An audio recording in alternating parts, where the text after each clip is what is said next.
వీర మహిళలందరికీ హృదయపూర్వక నమస్కారాలు తెలియజేసుకుంటున్నాను. మీరందరూ ఈ కార్యక్రమం ఏదైతే జనసేన పార్టీ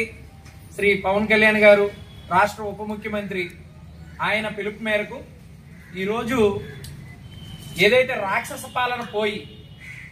మంచి ప్రభుత్వం, మన ప్రభుత్వం మంచి ప్రభుత్వం, కూటమి ప్రభుత్వం వచ్చి ఏడాది పూర్తి చేసుకొని ఎన్నో అభివృద్ధి పనులు చేస్తూ సామాన్యులకి, బడుగు బలహీనలకి,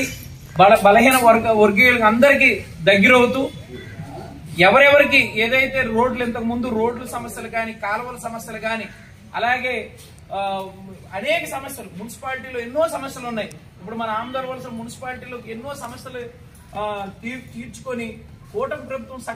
సక్సెస్ఫుల్ గా ముందుకెళ్తుంది. ఈ సందర్భంలో పవన్ కళ్యాణ్ గారి పిలుపు మేరకు మనం ఏదైతే ఈ రాక్షస పాలన అంతమై సంవత్సరం పూర్తి చేసుకొని మనం మంచి ప్రభుత్వం వచ్చింది కాబట్టి ఈ సందర్భంగా సంక్రాంతి ముగ్గులు వేసుకొని